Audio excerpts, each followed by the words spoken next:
Alright.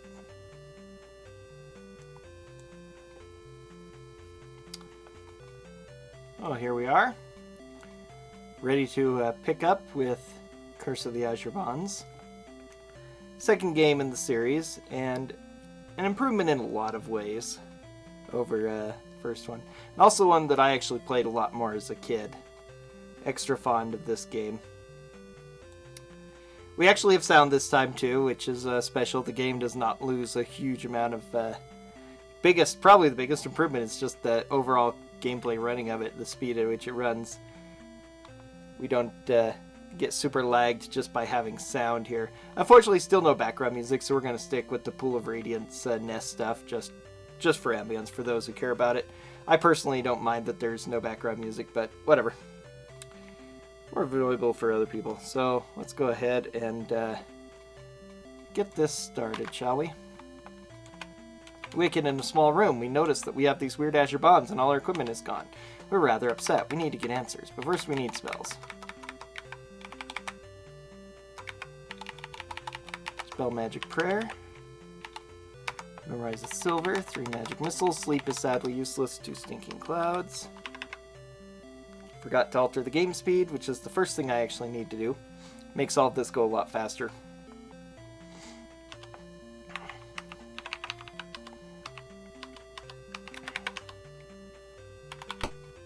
Take a step. The innkeeper tells us that we were brought here. We are left with a whole bunch of money, enough to buy all the basic equipment we need. Once again, we have to buy it all, but luckily this time we at least can afford plate mail on our characters, so we get the best protection we can get. We have a slightly similar party. We have 1 paladin and 2 fighters. 3 fighters, actually. 1 paladin and 3 fighters.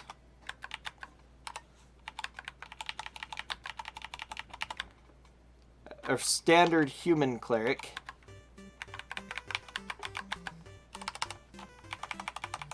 Human female cleric for specific reasons for the speedrun, and the usual half-elf fighter mage. Only 1 this time, though. Because of the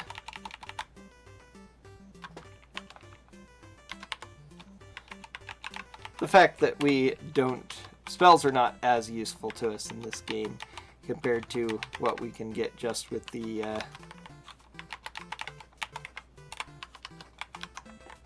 we get items that will replace spells quite a bit in usefulness. Will be as useful as any spells we can use. Nothing that can easily turn enemies into one-shots like sleep spells.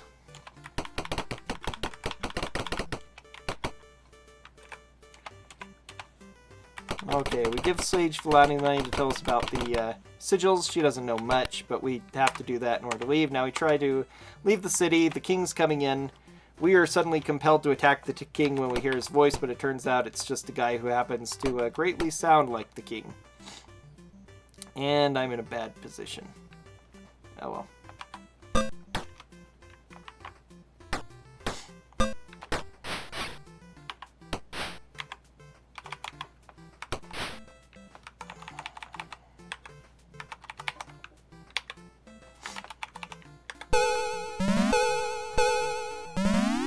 Two holds is pretty good.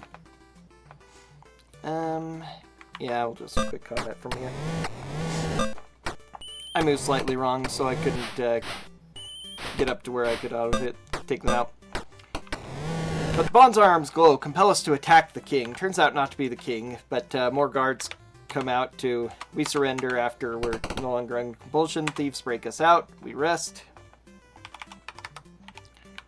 We rest and memorize 1 hold person spell.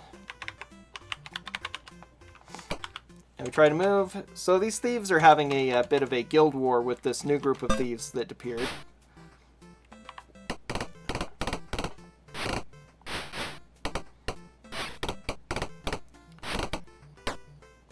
And it's these new thieves, the Fire Knives, who are responsible for us trying to kill the king. We were put under their control because of these Azure Bonds. There are 5 total people who have put us under this thrall. The fire knives are one of them. They each have a purpose for us. Some of them are inane and some of them are kind of clever. The fire knives is actually one of the better ones.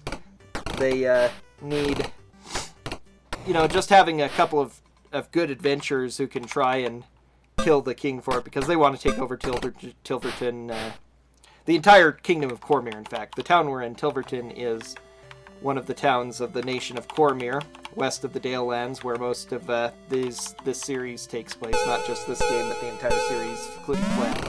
Well, I got the fire knife, which is important. And so they want to kill the king, overthrow the kingdom, use us to do it. Some of them have sillier methods. But because of these bonds, they can compel us to certain moments that we have to break out. But as the thieves are, you know, discussing with us, maybe us helping them, since we have a common enemy in the fire knives, break thing, wipe them out, since, you know, they're encroaching on the normal thieves' territory, trying to overthrow that thieves guild as well. We kind of combine forces. Okay, I think that's enough enemies paralyzed.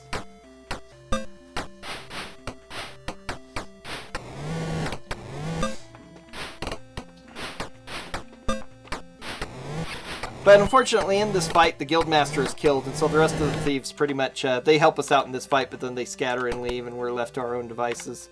Of course, we get a random encounter right after taking that step, which we actually took beforehand. Okay. Random encounters in this section are slow, so we want to avoid them. This, unfortunately, is a set encounter with a fire knife and a bunch of his doggos. Poor little doggo's going to get smashed. One of the weird, ironic, just kind of slightly weird things about first edition AD&D is how weapons deal different amounts of damage. The reason I use longswords is because they do pretty much the best damage of any one-handed weapon to small and medium-sized creatures, and some of the highest damage in the entire game to large creatures. And these dogs, even though they're pretty weak fighting dogs, they actually count as large because they take up 2 squares, so they just get myrtleized by our swords.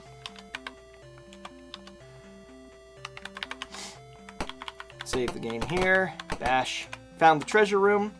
This is our first important treasure in the game. The most powerful item in the game is in the very first treasure pile you encounter. It's really crazy.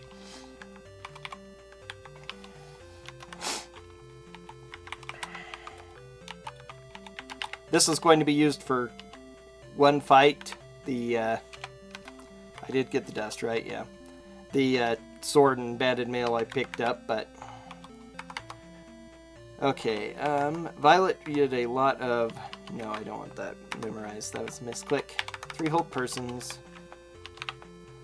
Luckily, this game gives us the fix command, so that lets us heal a lot faster than resting for days. It basically automatically assumes that the cleric is going to cast all her healing spells, then rest and cast them all. She doesn't have a whole lot at this point in healing spells. All she still has at 5th level is Cure Light Wounds. You don't get another one until 7th level. Okay, enter sewers. That was fast. Now, sewers is actually an incredibly safe area.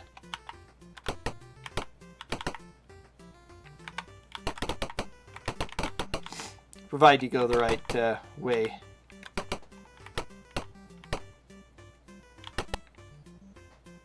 And I did not go the right way, actually. Whoops, I was supposed to go around these guys. So this is going to take up a little bit of time, but that's okay. I need to refresh my map. I probably should have at least looked at it. But I remembered everything in Pool of Radiance, even though it's been longer. But I did memorize that a little better.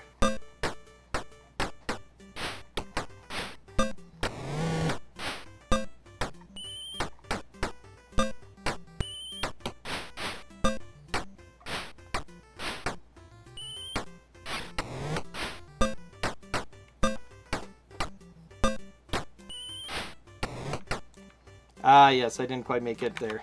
I thought I'd already entered the next map, but I hadn't. Okay.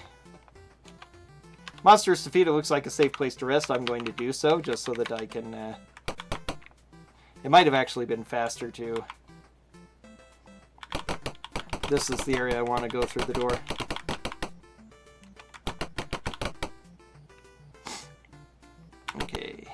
Now these ones are actually friendly. They give us a quest, and we are promptly, like a lot of speedrun, great speedrun heroes, we are going to do nothing and not actually do the quest because it is inconvenient. Takes time. Okay, do a quick fight here in order to pick up a semi-important magic item. And I need to do this too.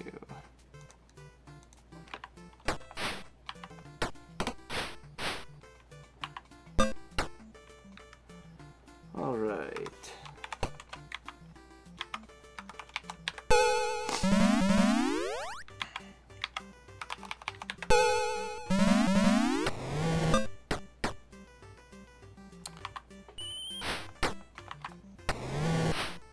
Took damage there, but that's okay.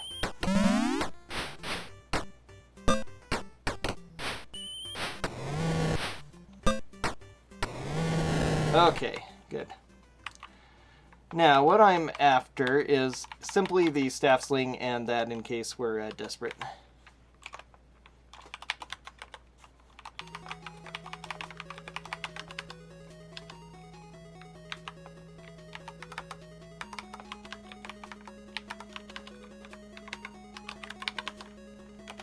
Okay.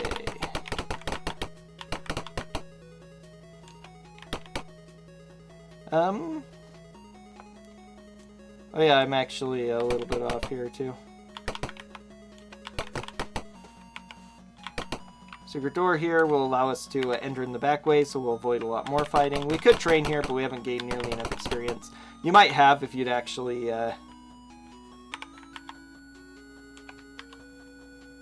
fought all the encounters up to this point, but we avoid that because it's a speedrun, of course. No, can't get any encounters here, but I can get them past this door, and I don't want to, so Fire Knight Patrol, who charge immediately. As such, it says.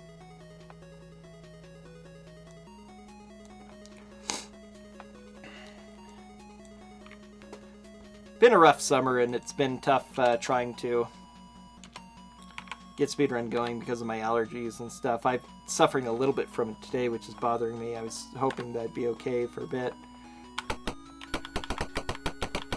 But I've been mostly okay. Whoops. Wrong room. This is the room. More treasure. This is pretty much the rest of the treasure we need in the game. I'll get a few more things, but not very much. Oh, and Violet wants a +2 flail because it's better than the other flail she had. I really don't need to pick up that other flail. Oh well. That's the only stuff I need. Now we're going to quit to DOS. And now we're going to begin shenanigans. So one of the things about this game that I don't get to use much in Pool of Radiance because it just never really becomes useful. But,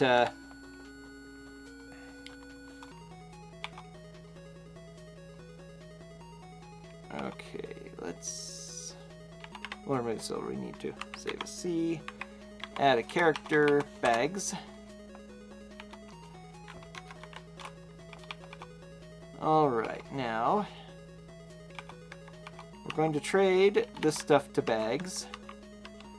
And then we're going to remove Bags from the party so he goes into the pool. Then we drop the rest of the characters.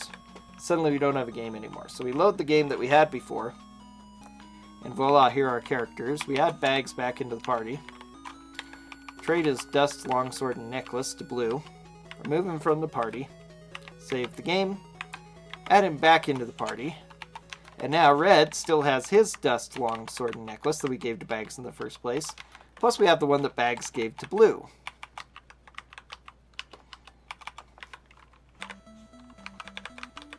We give both of those to Bags, drop the party, load the game. This game was saved before we gave the stuff to Bags. So now we've given the stuff to Bags. It doesn't keep track, you see, of items in save games. It doesn't keep them separate.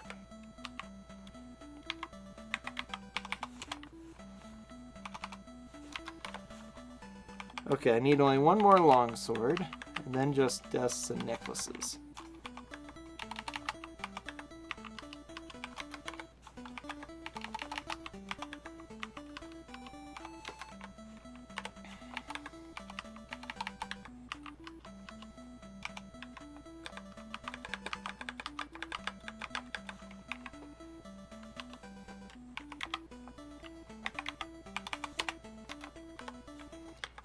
Okay, trade that to Violet just because.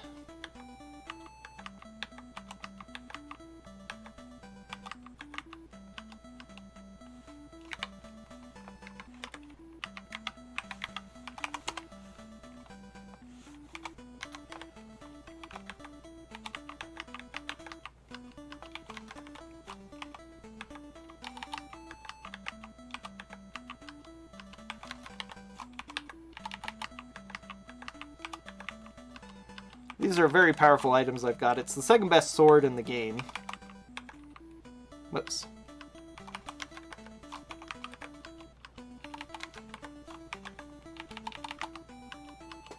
And the best one you get right before the final battle, which we're not actually going to do because it's too much of a detour. So it's basically the best sword we'll get through the entire game, right at the beginning here. As well as Dust of Disappearance, which if you've watched the Pool of Radiance runs, you know how that is. I get to use it for the rest of the game, and it's super awesome.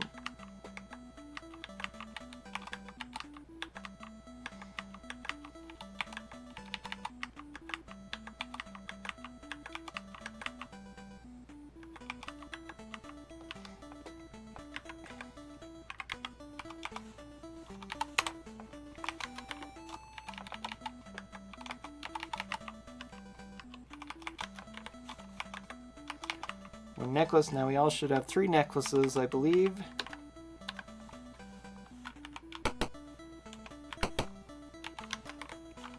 Enough dust for all of us. Luckily it hits the party. We surrender these fire knives. They take us to their leader. The leader controls us with the bonds, but then the princess who they've captured breaks out of her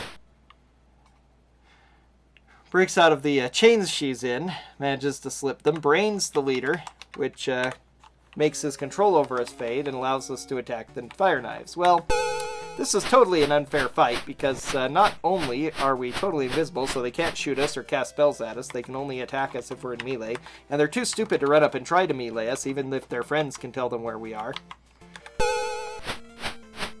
But we also have these necklaces and missiles, which have a limited number of charges, but allow us to fireball large areas of the screen and decimate multiple enemies at once. So with these 3 magic items, we pretty much have everything we need in the game. I'll pick up some magic armor from a boss or 2. That will help out at this point, but that's pretty much it for treasure in this game. It's all Gucci.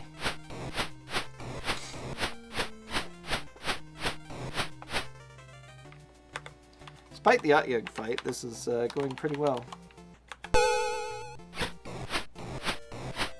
Getting good rolls on my necklaces too, which is nice.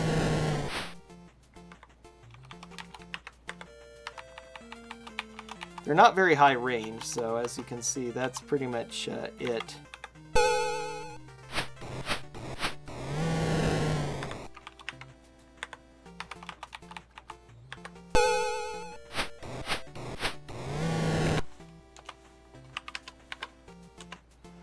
Now we've defeated the fire knives. We're kicked out of the city though because we did attack the king, but now we have to go deal with the rest of our masters. Even though we slept, we actually don't need to do anything.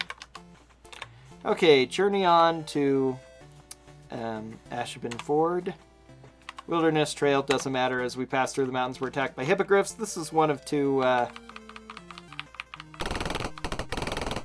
wilderness encounters that are set that unfortunately we just have to deal with.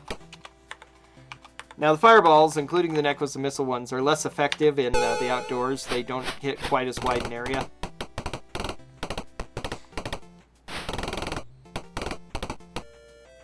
But still pretty nice. Especially when they're grouping up like this. This is a really good grouping.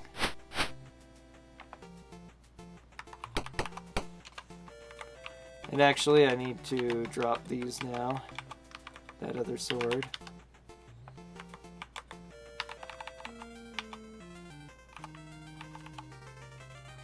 I'll have to target that.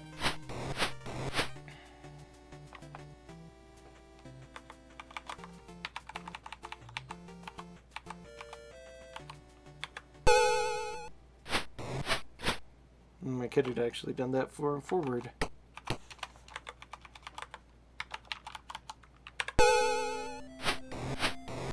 Oh, big one. Boom. Same with you, I don't need bows anymore.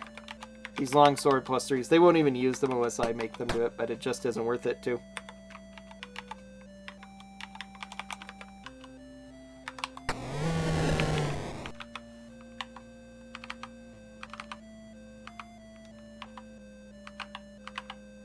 Okay, that's all of them. Excellent. Alright, now I can finally enter this city. I can go to store, pool all my money, identify one of these, share the money up. I have plenty of money for training. Close to all I will need in the entire game already. Okay, so train. Now the paladin can't train yet, nor can the mage level up, though he can level up his fighter level.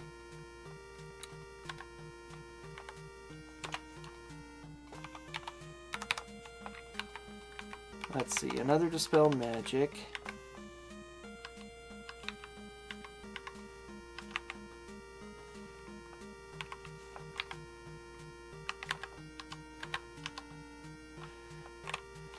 Okay, we journey to the standard zone by wilderness so we don't get other encounters. There's a nice man here who tells us the next enemy we're supposed to fight.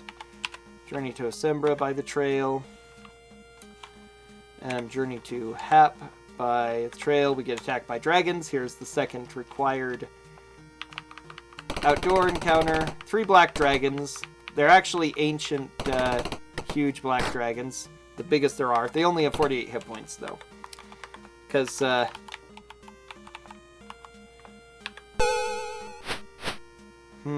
one of the dragons did not come, which is always bad. Means he's stuck somewhere. Because they're so big with the way the trees are placed randomly in these outdoor maps, and now we're getting the super weak necklace of missiles. They sometimes can get caught up in it. They have a huge range on their acid breath, though. I want them to come up closer because they can only use acid breath at the beginning of a turn. They can't use it if they move, just the way they're programmed. So theoretically, by...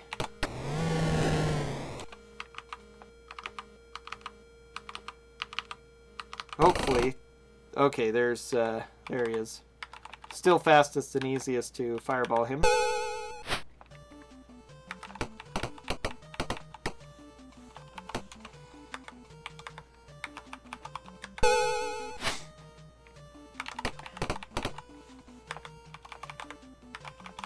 It's the last time we'll get to use the fireballs for a while, so...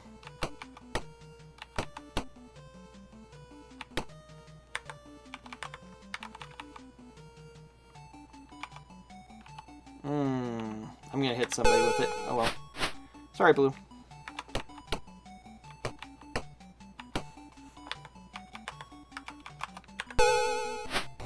Okay, that's done. They do damage. Their breath does 48 damage, equal to their hit points, or 24 if they save. So, Red took more damage just from the dragons attacking. Oh, nice. We parlay Meek and they'll leave us alone. We can get a companion who will force fights with them, but we don't want that, of course. Now we need to use some more of this dust. We also need to take off all our necklaces, because now we're fighting Dark Elves. Dark Elves have natural magic resistance of 50%, so they have a 50% chance of ignoring spells, so it's not worth it to throw fireballs at them. Plus, we're fighting a free to use slightly resist fire. Bless prayer. Now, there are a lot of Dark Elves here, and we could thin their numbers by choosing to fight the guards first, but that's rather silly in a speedrun setting, because with invisibility from Dust of Disappearance, we don't have to worry about all of these casters. They are all casters who can throw either lightning bolts or hold person and paralyze us. But we can thin their numbers by attacking in small groups first, but on the other hand, we can just kill them all at once and they can't cast spells on us because of Dust of Disappearance. Hooray!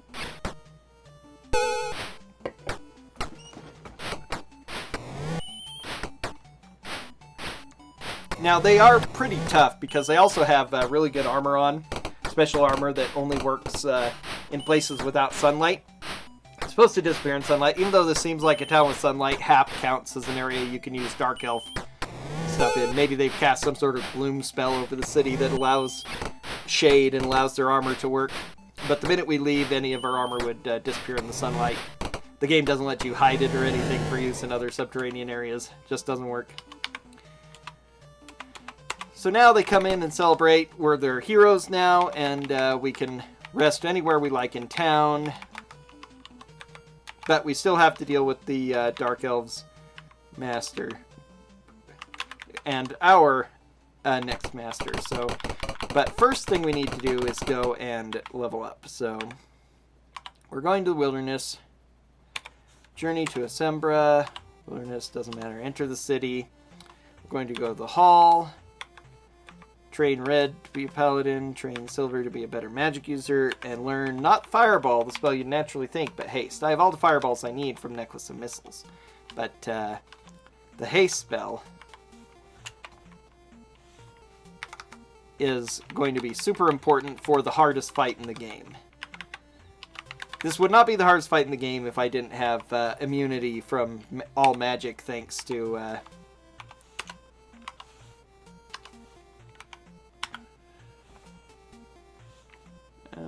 no. Actually, even though we're following a map to some caves, it takes no time to get there, so we're going to go ahead and use our dust. Caves.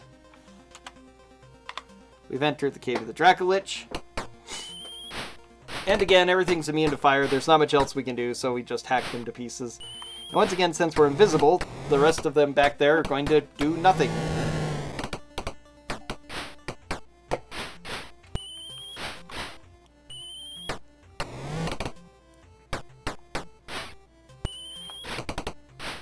The Cleric doesn't do very much, but she has a couple of necessities. The buff spells she gives are really good in combat. She, getting us healed really fast, saves quite a bit of time. And she doesn't lose stuff from being a female, which fighters would. Yes, actually, we want to take now for 3 of these characters. The Drow Chainmail.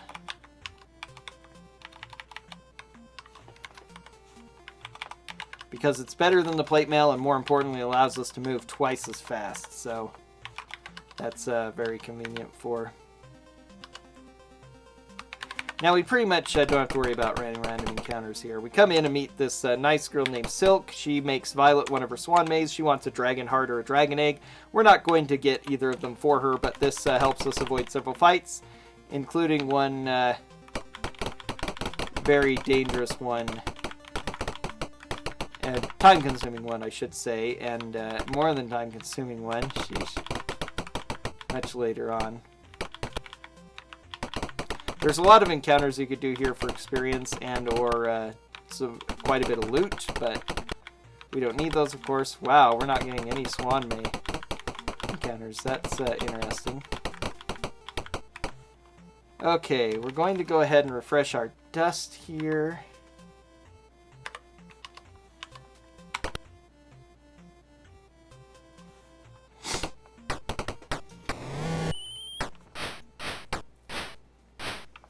I probably have enough time. Dust lasts forever. It's really crazy the time it lasts, it's just so overpowered. Which is why you normally only get one in Pool of Radiance and Curse of the Azure Bonds. And it's kind of intended, I think, to be each of these games you only get it once. They don't give it in any other game because they realized it was too OP. I think its purpose was to serve as a kind of get out of jail free card, you know, a win button for the toughest fights in the game if you wanted to do that, but or for the final boss if you wanted to just clear through it quickly, but as it turns out, with the ability to multiply equipment just because of the way the game is coded, it turns out that it's a very I do want to save the game because this is the second most dangerous fight in the game left. We're going to go ahead and cast our Blessed Prayer here before this fight. We do not surrender. Now we could... Ooh, is paralyzed, yep. 2 paralyzes. Sheesh. This is bad, alright. At least he's not attacking the paralyzed characters. Ooh, jeez. Now he did. Now he is. Okay. Yep. Alright, so I have to reload that. That doesn't happen often, but that's what can happen.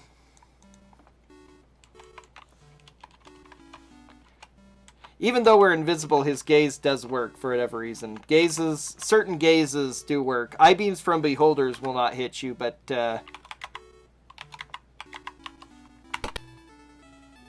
when you're invisible, but not getting any hit. And paralyzed.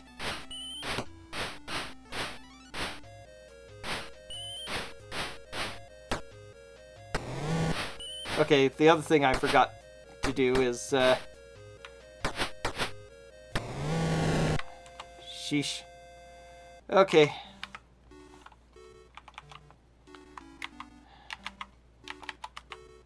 This is really rough.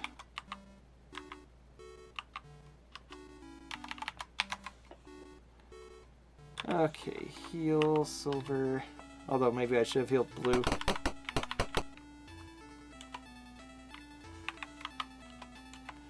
So now Dracandros teleports us to the top of his tower. He's going to use us to cause a war between the dragons and the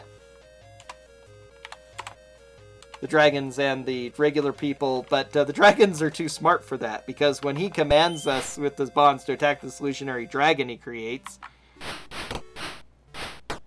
well, what do you know? Jeez.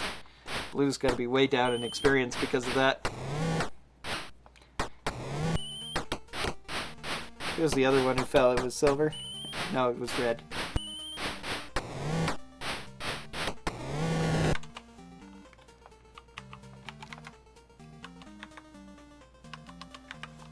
Okay, luckily we can rest here, but my word, this was so unlucky.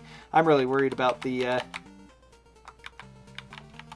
next fight, which is actually the toughest in the game. I forgot to cast my haste spell, though. That would have been really important for beating the dragon.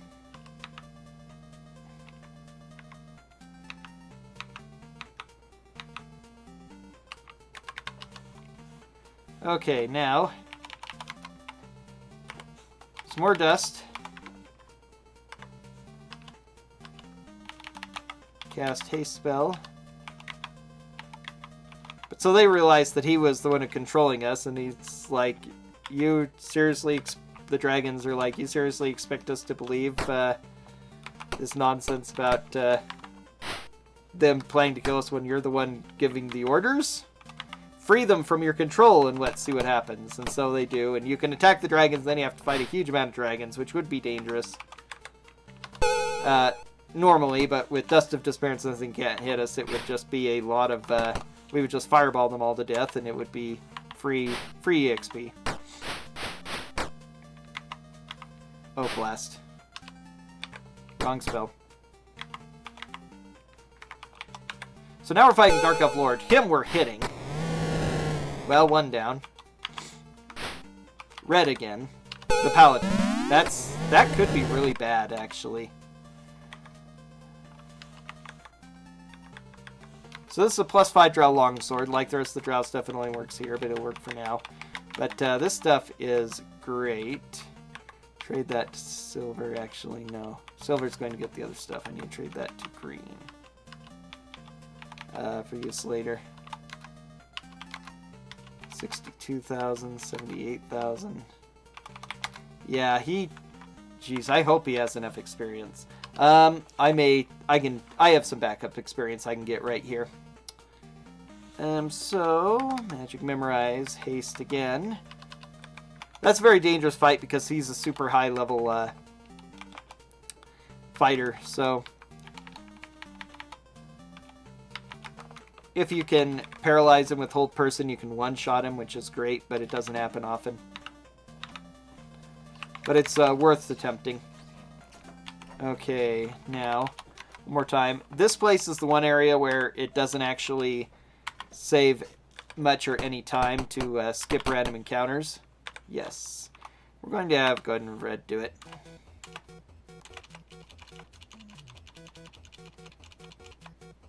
Okay, more money than we can get, but that was a lot of experience too, so that should be enough for...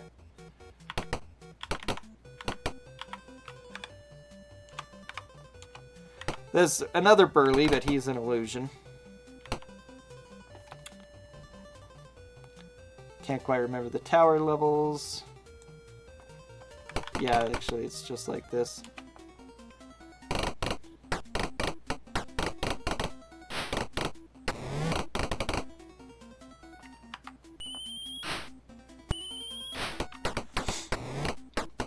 This is the quickest encounter, too. It's unfortunate it's so far away, because if it was closer, it'd be faster, but not very slow.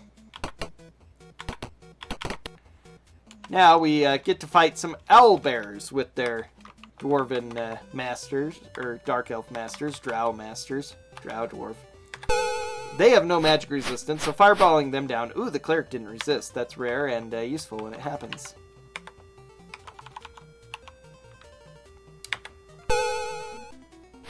So taking down the owlbears quickly then allows us to finish off the dark elves. And occasionally you do a little bit of damage to them too when you get lucky. So it's worth a couple of pot shots. Nice.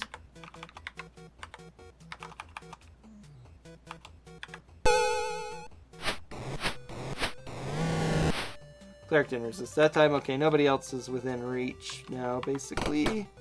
You can't quick combat with the Necklace of Missiles or your characters will use it, and they are very indiscriminate on what they target. They target the closest thing. There's no friendly fire on these spells. They will damage your characters as well, so you have to be very careful not to let them go doing that.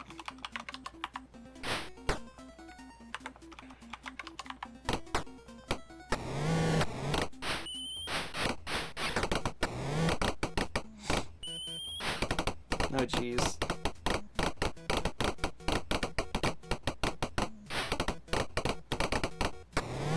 Quite a bit of loss of time there.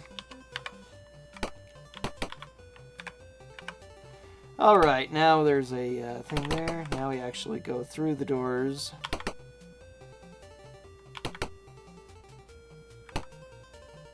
Yeah. Here's the dragon egg that Silk wanted. We're not going to give it to her, though. Party of Dark Elves. That's the second best encounter next to the 3 salamanders. Because just 3 guys. Geez, when they're far away, maybe it wouldn't be faster to fight them, but oh well. It's not a very hard fight, and I did need a little bit more experience.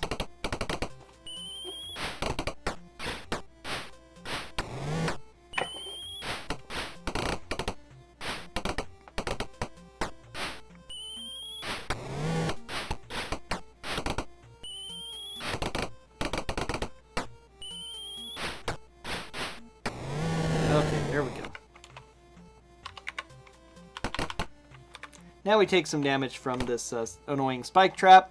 If you read the runes, you can potentially go another faraway fight. I usually get at least some of them in a smaller room where they're closer, so there isn't as much charging to the enemy. It takes a lot less time, but getting all of them in the long hallways. Not going to have too many more long periods we can encounter them in now, though. So that's good at least.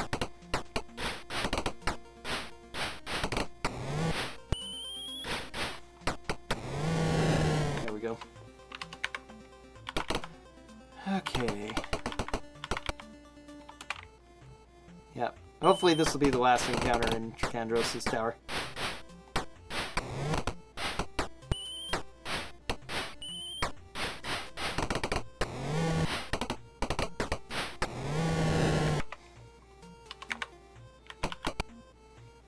Haha, jeez. So I say it immediately in the next room, of course, far away, and a stupid AI good thing. My guys go the wrong way. Oh well. Salamanders have less hit points, lower armor class, and actually our weapons count as +6 against them because they're frost brand. So they do extra damage to fire creatures. Alright, now we're going to refresh our dust. Wyverns and wyverns.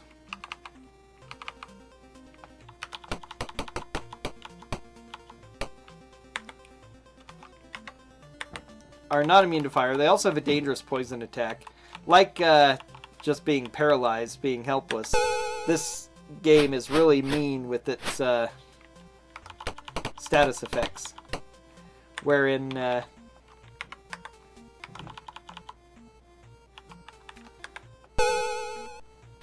in Final Fantasy, poison is just an annoying thing that drains your hit points over time.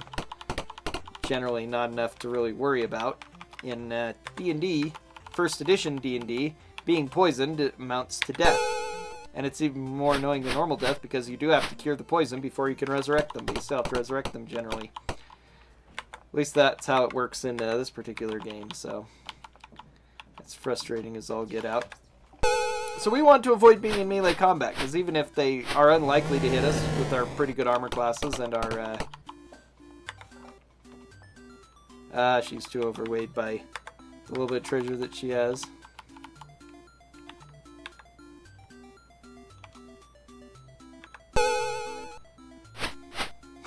With the super weak one. No worries.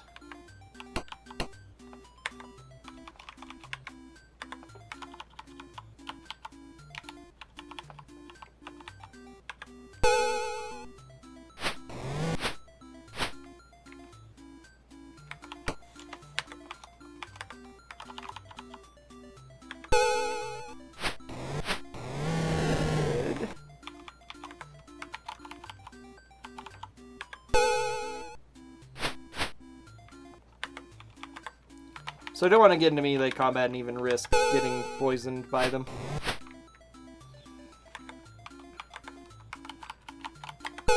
I could have used magic missile instead, but whatever.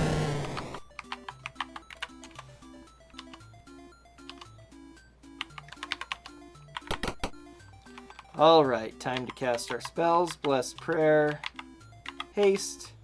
Haste is super powerful, gives us double the attacks. It'd be almost impossible to defeat, jeez. Why are the people in the back so quickly? It'd be almost impossible, or at least really, really tough to beat,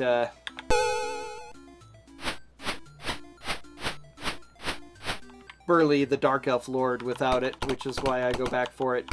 Essentially doing double damage from having twice as many attacks, and double the chance of hitting, or at least double the number of attempts to hit. Wow, only 2 spells to finish him off. That's hilarious. Be really tough. Now, Tracandros. I probably don't want to. Ifriti are resistant to it, but not immune. Okay, and that's perfect. He's out, so just charge.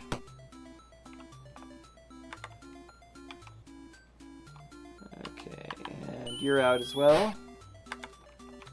You are not out. The reason I do that, Tracandros is invisible, but he isn't immune to magic at this point, so you can target the guys next to him and he'll still get hit by the fireballs.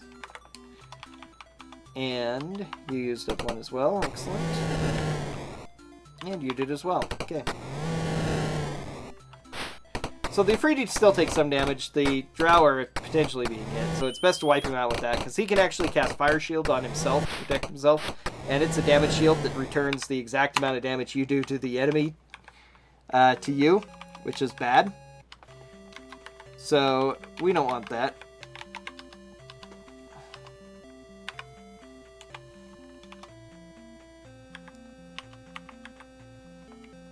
Wand ring. That's the only thing that really matters. These wands are awesome. One is Fireball, one is Ice Storm. It's even better than the Necklace of Missiles, Wand of Fireballs, but I think only wizards can use it. And Ifriti leads band against us, of course. Hopefully we're still hasted. I think we are. Yep. So we'll cleave through this group fast enough. This is the worst encounter to get to, because there's 5 Dark Elves and the Afridi, twice as big as the smaller ones, so 3 people, but I think our haste finally wore off. It lasts a decent amount of turns, but not that many, so each step is a minute or 1 turn. It actually keeps pretty good track of a lot of these effects. Wilderness. Depart. Our Dark Elf stuff becomes useless. Journey back to Asembra by trail. Ways blocked by a cavern. What does this mean? Nothing. Enter the city. That's supposed to be a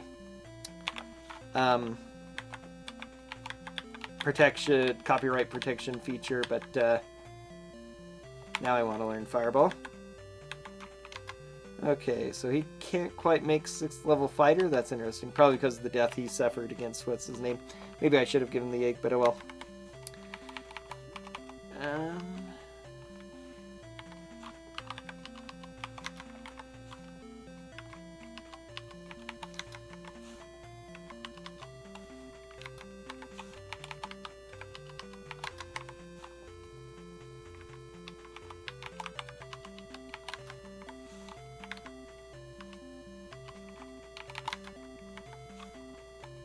And you're fine.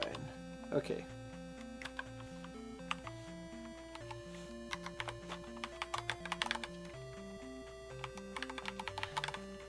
Okay.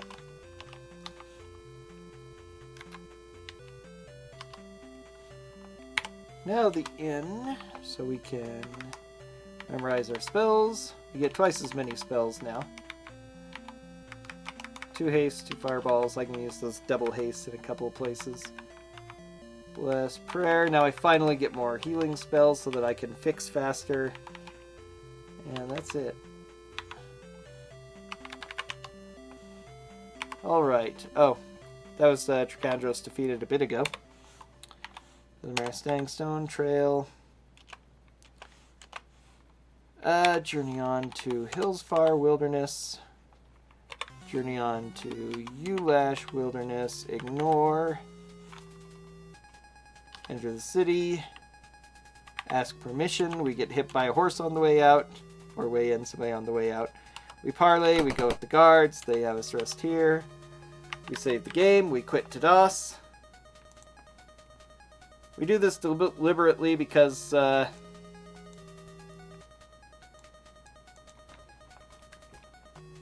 actually resets RNG in a weird way. I don't understand why it works, but it will ensure that the 50-50 chance of us impressing the leader of these Red Plume Guards will we will impress him, even though we let the guys go. So we please the commander, so now we can come and go at will.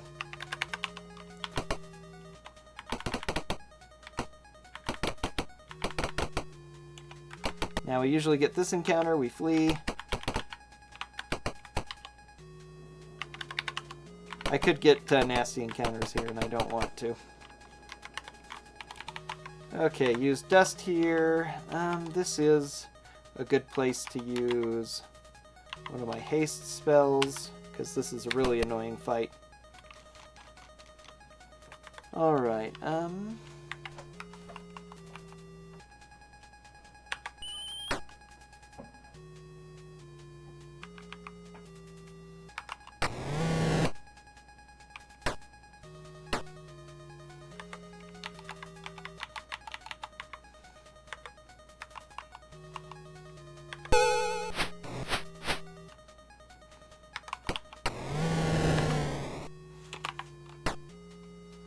that's what I wanted. The mages can, once again, cast things like Fire Shield on themselves to protect them, and then I do damage to them. That can be bad. Otherwise, these guys are in too tight a position to use a lot of good AoE, though, so I can't... Even though they're not immune to fireballs, it's really hard to fireball them down, so... So that's why I like to use haste for this fight. Because otherwise it could be long with a lot of armored people. They surrender, thank goodness. So Save the game.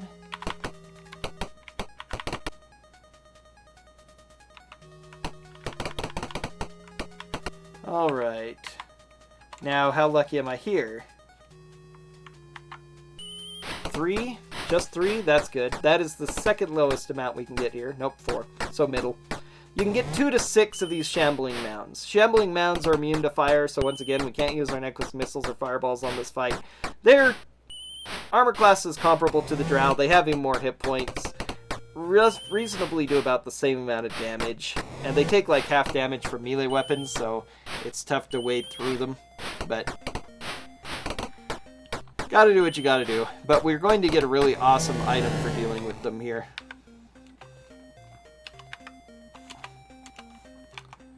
So here's a couple new wands, including the Wand of Defoliation. It only hurts plants. What they are is swamp things.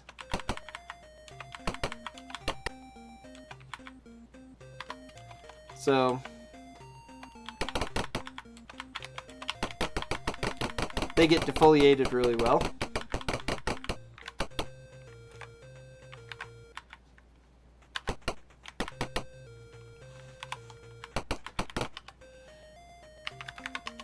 It does a short line and a huge amount of damage. Here's our 2 new companions. We parlay, nice.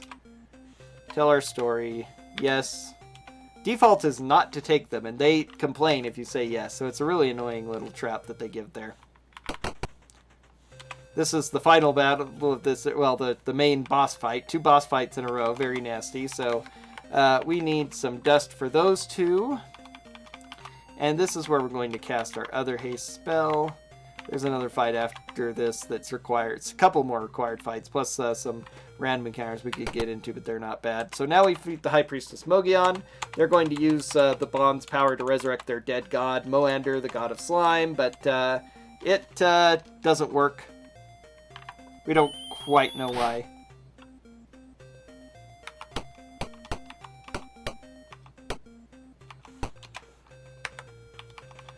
But, oh well. It fails, our bonds disappear, Moander doesn't fully come back to life. There are some bits of his sludge that come through the thing. We'll have to fight them next, that come through the dimensional rift they opened. But now we have to deal with the rest of the cultists, including Mogion, their high priestess, who is in really nasty armor, but she is not immune to fireballs, so...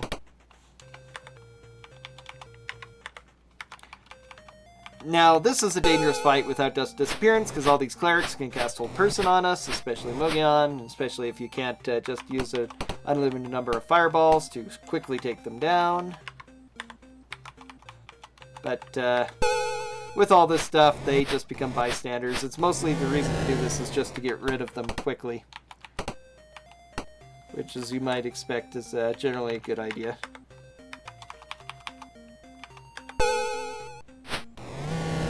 Mogion gone. And now I can auto down the Shambling Mounds.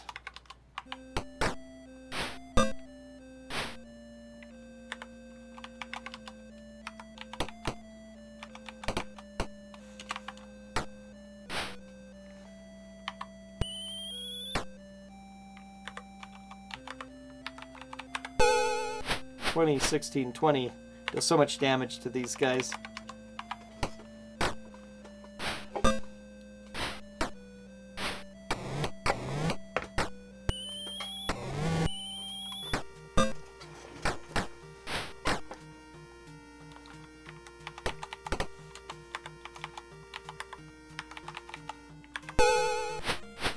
Oh god, that was a really weak one, 13 and 12.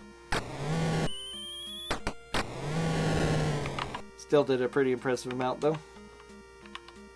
Yes, actually. Let me remember. Plate mail and shield. Plus, I'll give you the cloak. This will make him go faster, which is the main reason to put it on. That gives a +2 bonus. Now, the bits of Moander.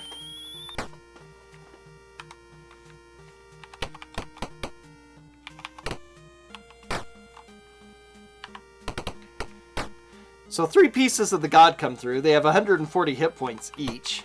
So that's a lot.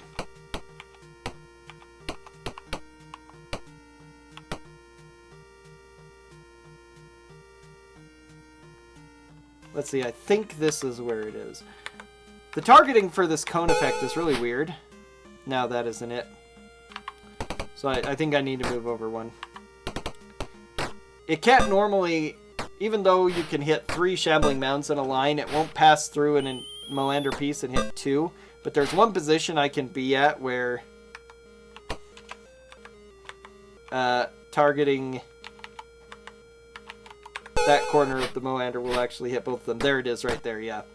That's the only spot I can be in to hit 2 pieces of Molander with a single shot, which is huge amounts of damage, since there's no avoiding it. But with our +3 swords, haste, and of course the Dust of Disappearance to prevent them from moving around and attacking us more directly, this is a pretty quickly taken care of fight.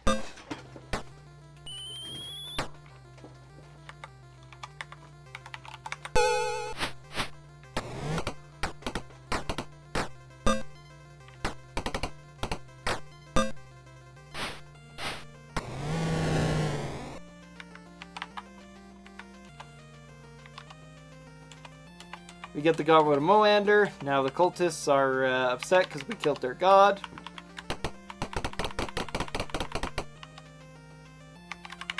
For the most part, I want to avoid fights.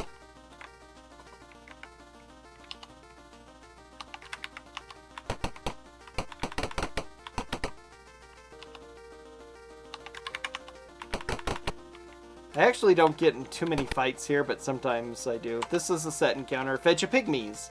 They are literally plant people. And plant people, as you might expect, are not resistant to, or immune to fire. You know, shambling mounds are, but that's because the swamp things, they're partially plant and partially water. So you can defoliate the part of the core of their body, but they're too soggy to burn. Just totally no effect. Lightning actually charges them up. They conduct the lightning in such a way that it heals them. It's really crazy.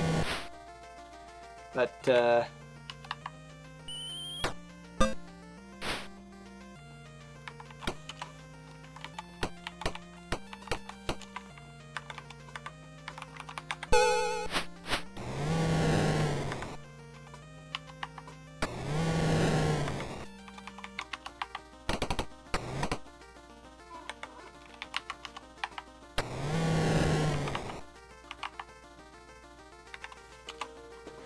they take half damage from ice because they're soggy.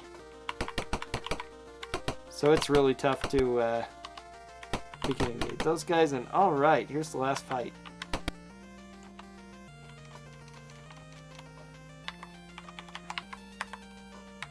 Okay, first burn down the cultists and Vegapygmies.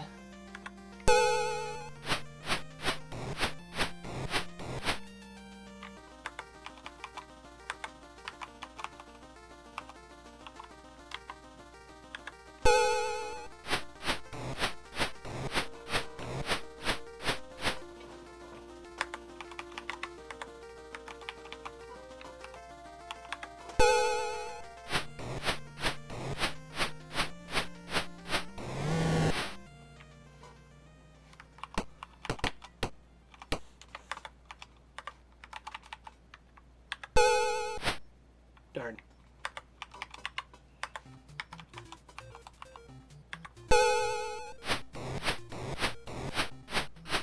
Oops, he was too close. That's actually kind of bad. Oh well.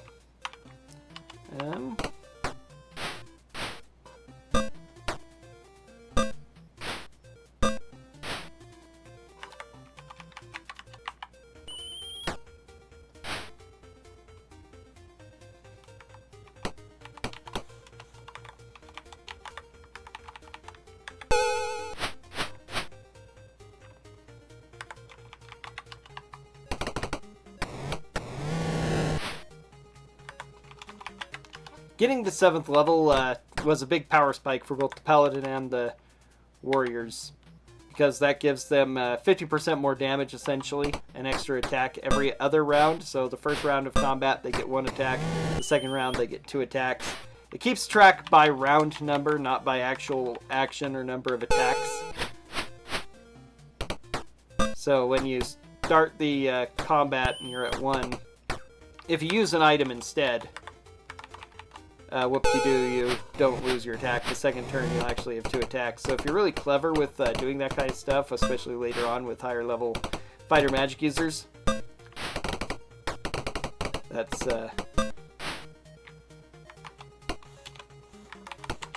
actually a tactic you can use.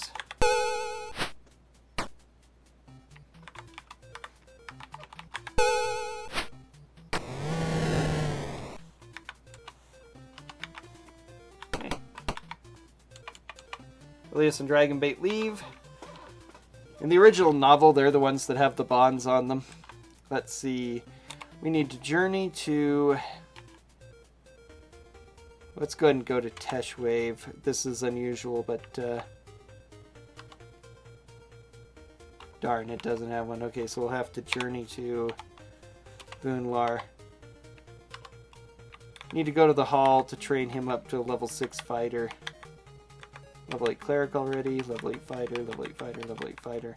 Not level 8 Paladin, though. Okay. In Presentrum Gentry, I will prepare my best rooms. We're not actually, but you can think that. Bless. 2 prayers, another cure serious wounds. Okay.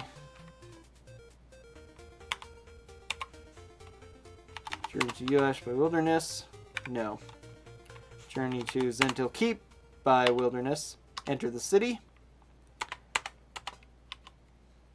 Save the game just in case, especially since I'm off of normal RNG patterns. Pretty much on a normal run, I'd get no encounters in here because of weird RNG stuff, but whenever anything weird goes on, I tend to get encounters, and sometimes bad stuff happens. For the most part, I can avoid them, but sometimes RNG will actually make them fight. Okay, good. No encounters. Okay, we come here to rescue our friend Dimswart, who is a companion that doesn't appear. He's just basically a flag in the game. He's not an item in your inventory or anything. He exists, but... we parlay nice to the priests and they leave us alone. Yeah, I don't normally get any encounters in here either, but that was RNG. But luckily they don't actually do anything, provide you parlay nice to them. Okay, use dust here, save the game. This strange hooded woman will help us get out of the temple, but as it turns out, she takes us to her master, a beholder, who's arguing he serves Bane, but he's arguing with the other priests of Bane, including Fizal, the leader of the Zentrum, who has the mark on us. As they argue, he's absent with the disintegrate ray. Since he dies, we lose our bond, but now the beholder says he's gone. Now, unfortunately, it's random. It basically counts as a random a movement here for random encounter, and this is a very high random encounter area, but that's okay.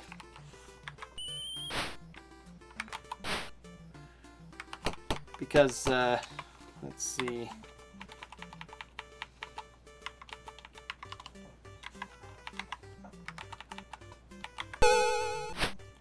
The good news is that because we're in such a small portion, we can't have the entire party, so this is a pretty small one.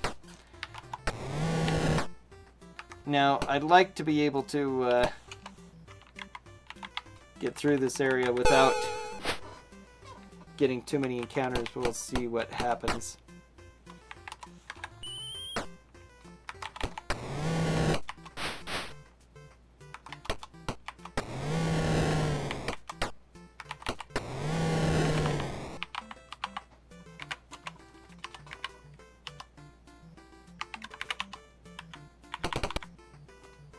Another encounter.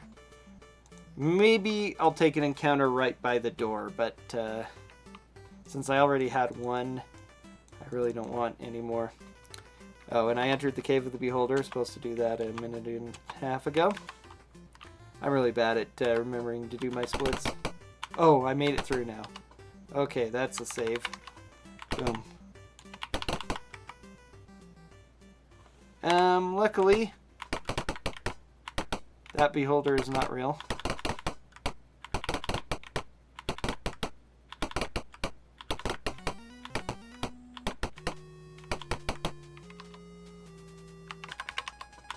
Now this is a set encounter. You always encounter some guys here. Now luckily, we have the room to say hi to these guys.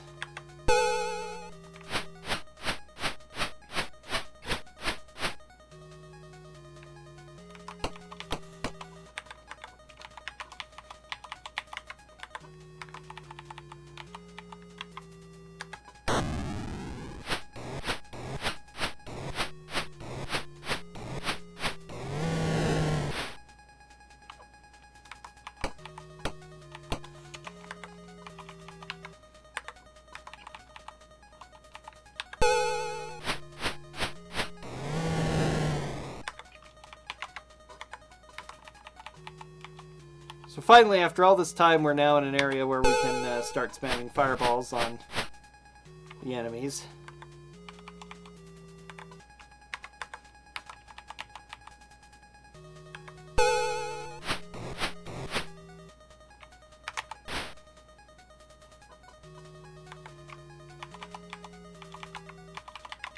The only fortunate thing with the wand is I have to swap to a sword every time I want to use it instead. While the necklaces I can now leave on since I'll be primarily using them to burn down most of the enemies. Okay, save the game.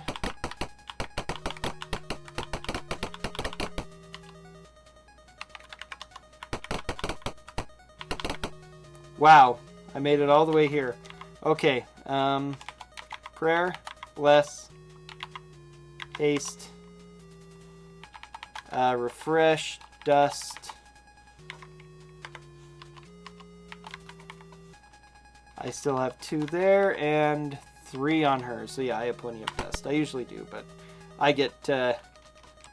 Oh, the hooded woman is a Medusa. Oh no, she can actually turn me to stone because her gaze is like the Dracolich's. It does not count as a normal targeted ability for some reason. I'm not sure quite why that works, but certain gazes like the Dracolich and the Medusa are hard-coded into the game as not targeted abilities. So they can hit even invisible people, which is troublesome, but usually I can kill her before she gets a turn, but that's actually the most dangerous thing here. I can't afford to be turned to stone because I have no way of undoing it without going to a temple, which will take a long time.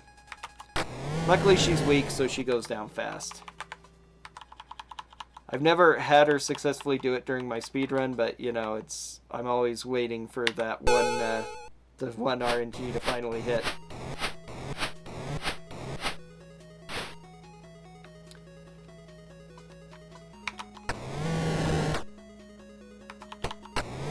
The Beholder is the most dangerous enemy in the game. He has 3 kill spells he can use a turn.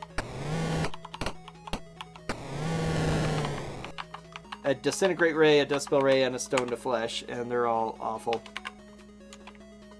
And we always get this random encounter right after if I didn't get one, if I didn't actually take one of the ones before. It's kind of a funky little thing.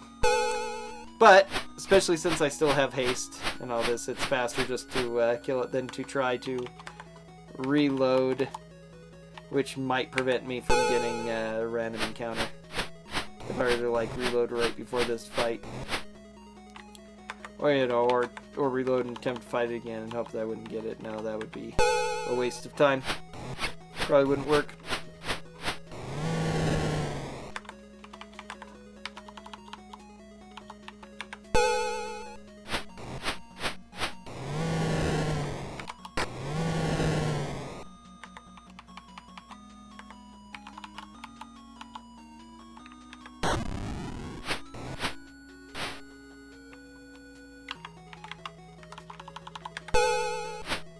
Oh, golly, he has 1 hit point left.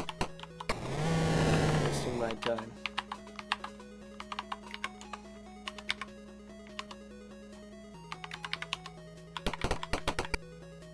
This is another set encounter. Just really close to the other one, yeah. Why? I always ask myself, why do they do that? The answer is because they hate us. Universal answer. Whenever you're forced to ask why in anguish, the answer is usually because they hate you.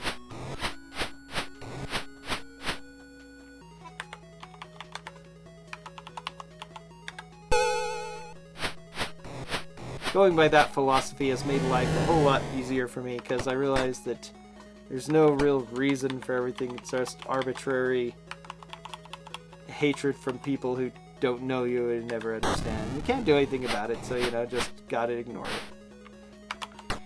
Similar to feeling a Marcus Cole from Babylon 5, I used to be very distraught over the unfairness of the universe, and then I realized, what if the universe were totally fair and all the bad stuff that happened to us were our fault? So now I take great comfort in the unfairness of the universe. Encounter. Haven't had bad luck for encounters in this place, actually. Surprisingly so. That's the first encounter I've had to skip since I was in the room, which is really incredible. 2 encounters in the room, including one right when I arrived that I was forced to take, is a bit annoying, but... Okay. Going to cast my second prayer in haste here, because this is an annoying fight against another Dark Elf Lord. Just like the one, not quite as tough, although similar to the one that I fought before, but right up front too. It's hilarious. I don't get to loot him this time either, which is annoying, but...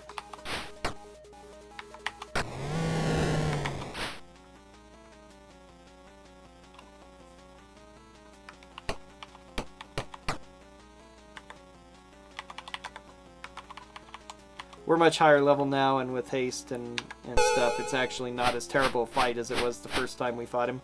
Ooh, especially when he takes fireball damage. I can use one attack and then do the fireball, yes, if I killed an enemy with that one attack. The game is nice that way.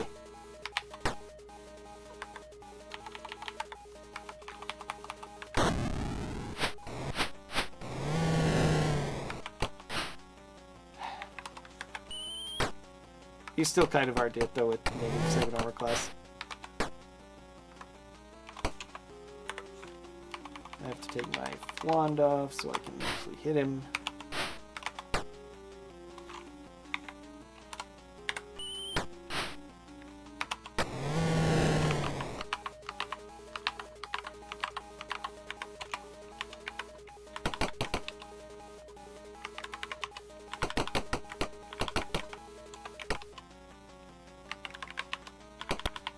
Hahaha.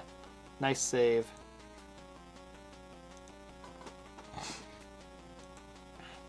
Having a really, really good run. I'm really surprised. Especially since I've made mistakes from being rusty.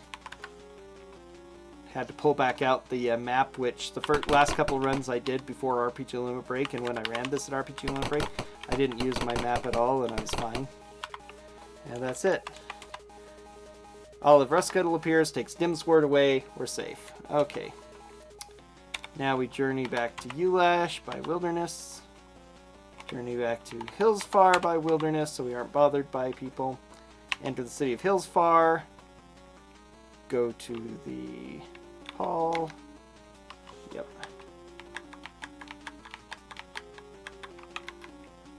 He doesn't have the money. Yep, okay, so let me go to a store. Nope, not enough money. I need to actually do something. Perfect. Okay, hall. Level 7 fighter. That'll give him a few more attacks. Nobody else can train, but that was important. Not even red, which is a little bit sad. Okay, bless spell, 2 prayers, 3 magic missiles, 2 hastes.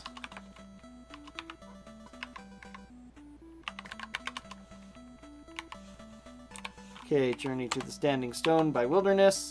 Now the old man reveals himself as Tyranthraxus. Thanks for eliminating all my allies. Now I get to control you all by myself. I don't have to use them anymore. Midranor by Wilderness. Enter the city of Midranor. Save the game as B. Use a dust. Just in case. I'm going to pretty much... this is an evil spirit, so we attack it. Who's your master? We say it's Tyranthraxus, and they leave us alone.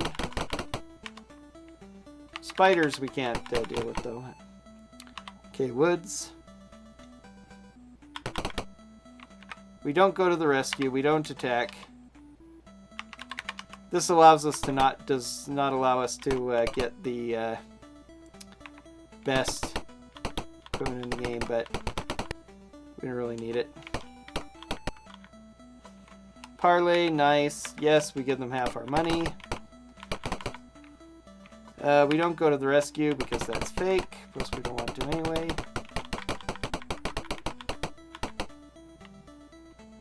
Okay. We've entered the ruins of Midranor. And now it's fun time. We head to the temple. Tyranthraxus comes in. He's in the body of a storm giant. He controls us. He's going to dispose of our 3 artifacts that can defeat him and destroy his pool.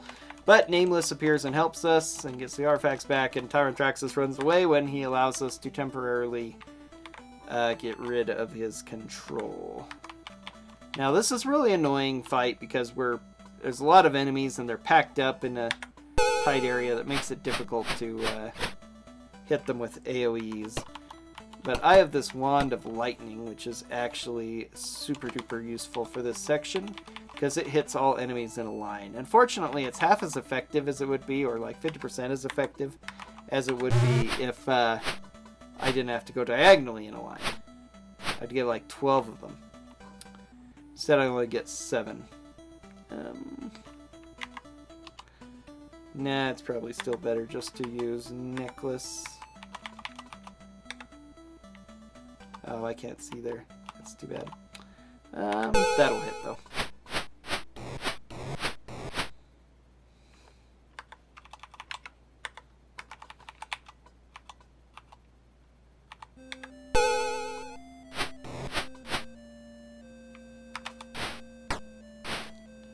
Okay, that's that.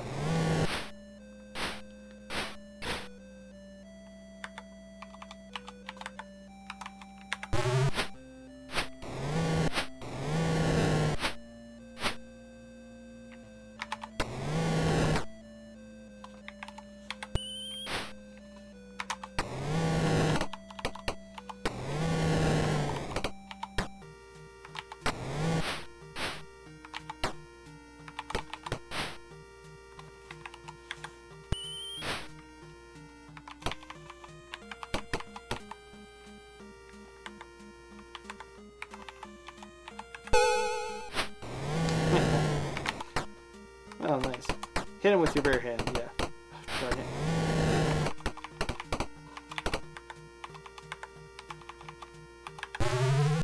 There, that'll finish him off.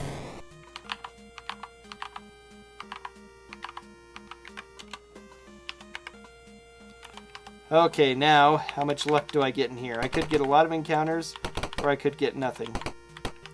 These, luckily, all of these messages and stuff count as encounters too. Minions, how many are there? Just one? Okay.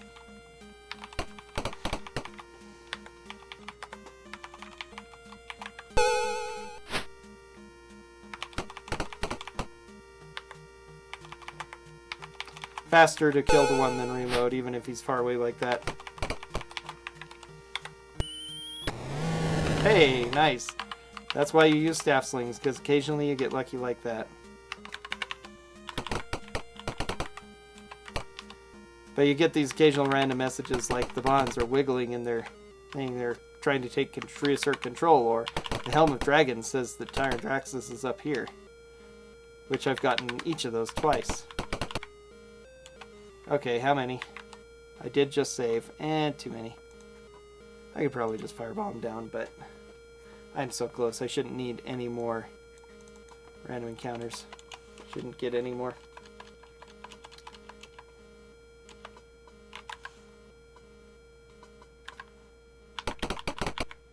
Oh, geez, same place. I hate it when that happens. 1, though. Okay.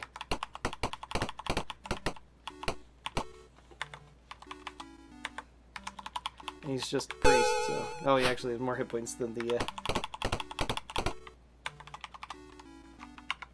Down to 1 necklace.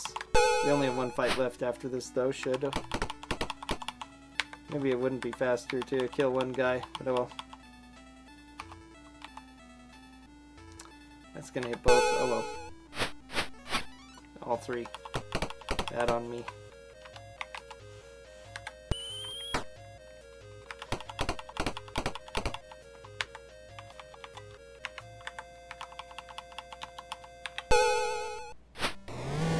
There we go. That was a good one.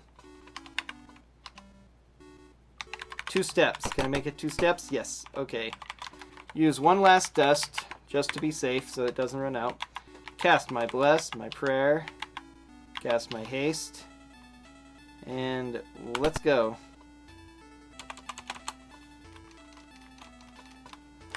All right.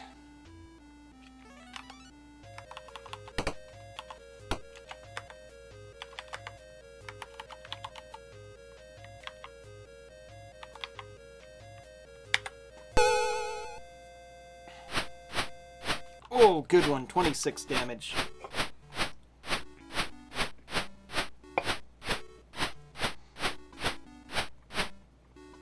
Tyranthraxus is immune to fire, so...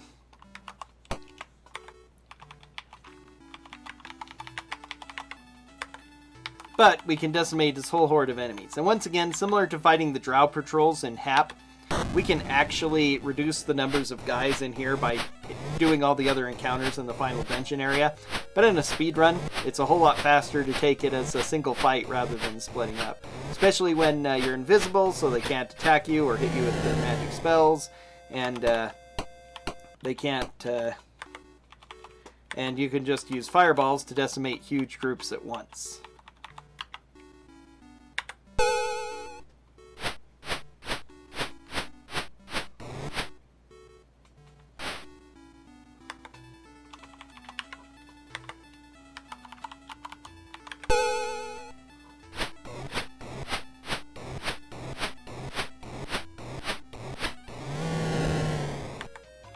That was a really good one, too.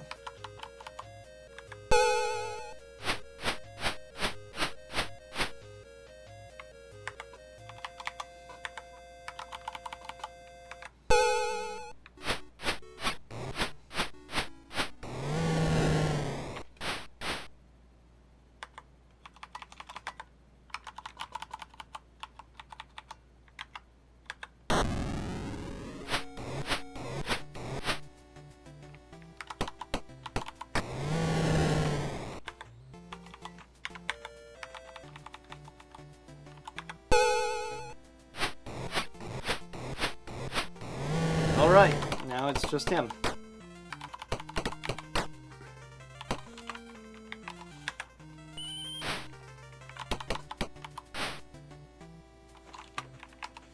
He's trying to throw lightning bolts at us, but he can't hit us because we're invisible. Poor Tyranthraxus. Both games you fight this boss, you just use Dusted Disappearance and he can't do anything. We use the gauntlet to destroy the pool of radiance. Tyranthraxus' spirit is defeated. Our last bond is gone. We are free at last. Then the Knights of Mithranor break in because of what we've been doing to Tyranthraxus' army. They're able to retake the city. They take us to a celebration, and then we're going to get our victory. And golly, I can't believe I PB'd at such a horrible game. I have won. Woo! Seriously, how did that happen? I mean, I had a really fast sewers. Thank you, thank you. I got through the first section really fast. I guess I knew exactly what I was doing there, but the sewers were a little bit bad because I did things. A couple of these were, I just was late in splitting, like entering the cave of the Beholder, and technically kind of defeating Dracandros too. I was actually late on, so I would have been ahead the entire time if I had hit those right. So I don't know. But I really, it mostly boils down to just getting off to such a fast start. Everything else was pretty averagey. I had some pretty good RNG in some of these sections. I really did. And so that made up for the early mistakes I did that cut everything down. That's what the Fire Knives was fine, but I lost a minute there because of the Yacht Yug fight and getting lost. A little bit slow in Dracandros' tower as well, but I went well. Not bad for picking it up for the first time in 2 months. Need to do it a couple more times. My big hope is to... I want to get this and Pool of Radiance submitted for GDQ, see if maybe one of them will get taken at some point.